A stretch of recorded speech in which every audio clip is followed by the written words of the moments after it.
जय श्री राम दोस्तों, स्वागत है आप सभी का सनातन धर्म यात्रा में। दोस्तों, अक्सर आप सभी ने इन बौद्धों को ये चिल्लाते देखा होगा कि सनातन धर्म में बहुत पाखंड है और हिंदू पाखंडी होते हैं, और ये कहते हैं कि बौद्ध मत वैज्ञानिक विचारधारा पर जुड़ा हुआ धर्म है और वैज्ञानिकता इसमें भरी हुई है। तो आइए आपको आज बौद्ध ग्रंथों से बौद्ध धर्म की वैज्ञानिकता दिखाते हैं कि कितने महान वैज्ञानिक हमारे गौतम बुद्ध थे।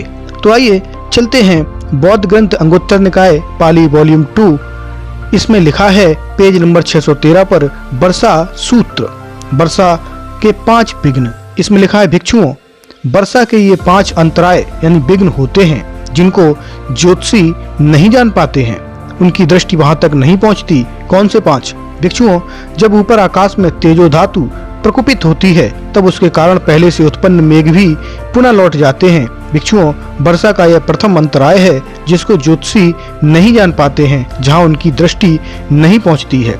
भिक्षुओं, जब ऊपर आकाश में वायु धात प्रकोपित होती है तब उसके कारण पहले से उत्पन्न मेघ भी लौटने लगते हैं। भिक्षुओं, वर्षा का यह द्वितीय अंतराय यानी विघ्न है जिसको पूर्ववत ब्राह्मणों की दृष्टि नहीं पहुंचती है। पुनः भिक्षुओं, राहु असुरेंद्र अपने हाथों से जल रोककर समुद्र में गिरा देता है। भिक्षुओं, वर्षा का यह तृतीय अंतराय यानी विघ्न है जिसको पूर्ववत ज्योतिषी नहीं जान पाते हैं, जहां उनकी दृष्टि नहीं पहुंचती है। अब ये राहु असुरेंद्र पता नहीं कैसे वर्षा को हाथों में रोक लेता था। अगर आपको पता हो तो आप मुझे जरूर बताना।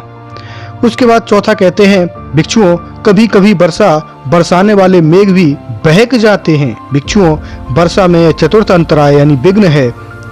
उसके बाद कहते हैं पुनः भिक्षुओं, जनता भी धर्म विरुद्ध आचरण करने लगती है। भिक्षुओं, वर्षा में यह पंचम अंतराय यानी विघ्न है जिसको ज्योतिषी पंडित भी नहीं जानते, उनकी दृष्टि इस बात पर नहीं जाती है। तो बताइए दोस्तों कि ये राहु असुरेंद्र कैसे अपने हाथों में जल को रोक लेता है। दूसरा, ये जो वर्षा बरसाने वाले मेघ यानी बादल हैं वो बहक कैसे जाते हैं। तीसरा, धर्म विरुद्ध आचरण करने से आखिर मेघ क्यों लौट जाते हैं, क्यों वर्षा नहीं होती। क्या जिन जंगलों में सबसे ज्यादा वर्षा होती है वहां के लोग धर्म विरुद्ध आचरण नहीं करते। तो ये विज्ञान वर्षा के बारे में हमारे महात्मा गौतम बुद्ध का है। इस विज्ञान पर आप क्या कहेंगे, अपनी राय कमेंट बॉक्स में अवश्य बताइए। आइए आपको दूसरा विज्ञान दिखाते हैं, और यह है आर्य धर्म नाम स्कंद नाम सूत्र। इसमें लिखा है Sariputra, these are masses of parasites on inside the women's neck and heads known as ears. They eat and pierce the ears of women and make their eye sharp.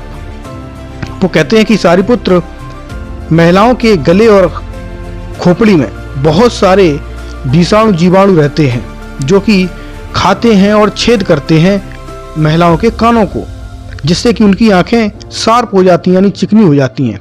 Sariputra, they don't pick the ears of man but only those of women. वो कहते हैं कि सारिपुत्र, ये कभी भी पुरुषों के कानों में नहीं जाते, ये सिर्फ महिलाओं के कानों में जाते हैं।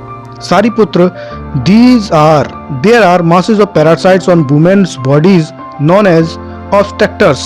तो वो कहते हैं कि सारिपुत्र, बहुत सारे कीड़े मकोड़े यानी कि विषाणु जीवाणु महिलाओं की शरीरों में होते हैं जिनको ऑब्स्ट्रक्टर्स कहा जाता है।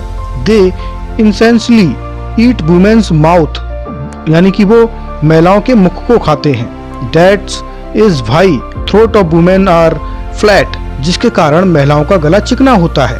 अनलाइक दोज ऑफ मैन, जैसा कि पुरुषों में नहीं होता। As soon as women put food और drink in their mouth the parasites are the first to eat, यानी कि जैसे ही कोई महिला अपने मुख में खाना या कुछ पीने का पदार्थ रखती है तो पहले उसको वो पैरासाइट्स खाते हैं। They then deposit their waste inside women's breast, यानी कि उसके बाद वो अपना जो मल है उसको महिलाओं के स्तनों में रखते हैं, इसीलिए उनके स्तन लटक जाते हैं। देखिए लिखा है making their breast hang down, जिसके कारण उनके स्तन नीचे लटक जाते हैं।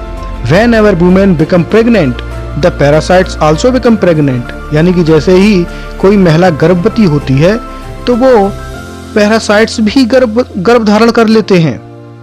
तो आगे वो कहते हैं that is why there is so much milk in women breast. यही है कारण जिसके कारण महिलाओं के स्तनों में इतना ज्यादा दूध होता है। तो अब बताइए, इतने महान विज्ञान, इस पर आप क्या विचार रखेंगे? अपनी राय को कमेंट बॉक्स में अवश्य बताइए। बने रहिए सनातन धर्म यात्रा के साथ, लेते रहिए रोचक एवं धार्मिक जानकारियां प्रमाणों के साथ। धन्यवाद।